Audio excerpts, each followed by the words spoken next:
Assalamualaikum warahmatullahi wabarakatuh. Perkenalkan, nama saya Sri Aprilia Pratiwi dengan NIM 22030500184 dari kelas H angkatan 2022, program studi gizi Fakultas Ilmu Keolahragaan dan Kesehatan Universitas Negeri Makassar.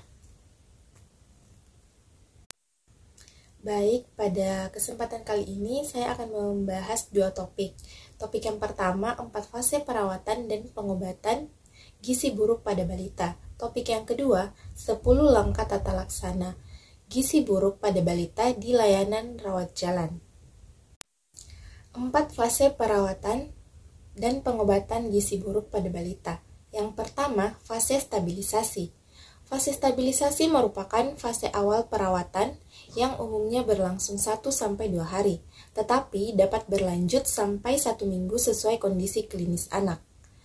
Pemantauan pada fase ini dilakukan dengan mencatat tanda-tanda vital seperti denyut nadi, frekuensi pernapasan, dan suhu tubuh, tanda-tanda bahaya, derajat edema, asupan formula, frekuensi defekasi, konsistensi feses, volume urin, dan berat badan. Yang kedua, fase transisi. Fase transisi adalah masa peralihan dari fase stabilisasi ke fase rehabilitasi dengan tujuan memberi kesempatan tubuh untuk beradaptasi terhadap pemberian energi dan protein yang semakin meningkat. Pemantauan pada fase transisi sama seperti pada fase stabilisasi. Yang ketiga, fase rehabilitasi. Fase ini adalah fase pemberian makanan untuk tumbuh kejar. Pemberian energi sebesar 150-220 kilokalori per kilogram berat badan per hari dalam bentuk formula 100 atau RUTF bertahap ditambah makanan yang sesuai berat badan. Umumnya berlangsung selama 2-4 minggu. Kemajuan terapi dinilai dari kenaikan berat badan setelah fase transisi dan mendapat formula 100 atau RUTF. Pemantauan pada fase rehabilitasi dilakukan dengan mencatat asupan formula dan kenaikan berat badan. Yang keempat, fase tindak lanjut. Pada fase ini merupakan lanjutan pemberian makanan untuk tumbuh kejar dengan pemberian makanan keluarga dan pemberian makanan tambahan pemulihan atau PMTP. 10 langkah tata laksana gizi buruk pada balita di layanan rawat jalan. Langkah pertama, mencegah dan mengatasi hipoglikemia. Hipoglikemia adalah kadar gula darah kurang dari 3 mmol per liter atau kurang dari 54 mg per desiliter. Hipoglikemia ditangani dengan memberikan 50 ml larutan glukosa 10% atau 1 sendok teh munjung gula pasir dalam 50 ml air secara oral. Langkah kedua, mencegah dan mengatasi hipotermia. Hipotermia atau suhu aksilar kurang dari 36 derajat Celcius. Cara mencegah dan mengatasi hipotermia dengan menghangatkan tubuh balita dengan menutup seluruh tubuh, termasuk kepala, dengan pakaian dan selimut. Kemudian langkah ketiga, mencegah dan mengatasi dehidrasi. Cara mencegah dan mengatasi dehidrasi dengan memberikan resomal yang terbuat dari oralit yang diencerkan, gula pasir, larutan elektrolit atau mineral mix, dan air. Langkah keempat, memperbaiki gangguan keseimbangan elektrolit.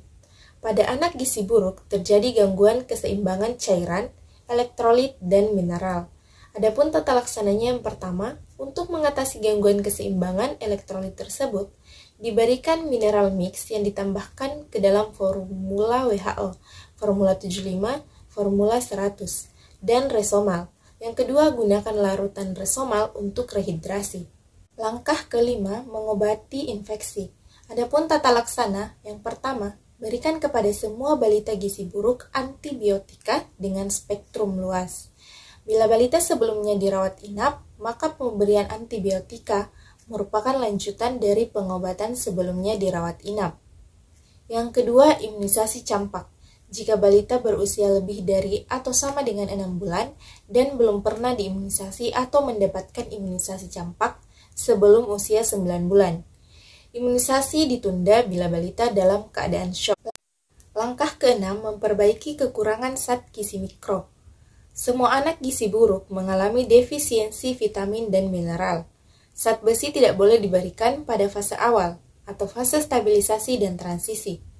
Zat besi baru diberikan setelah anak mempunyai nafsu makan yang baik dan mulai bertambah berat badannya, atau biasanya pada minggu kedua mulai fase rehabilitasi. Kemudian langkah ketujuh, memberikan makanan untuk fase stabilisasi dan transisi. Diberikan untuk anak gizi buruk di layanan rawat inap. Langkah ke-8, memberikan makanan untuk tumbuh kejar. Pada fase rehabilitasi, terjadi replesi atau pemulihan jaringan tubuh, sehingga diperlukan energi dan protein yang cukup.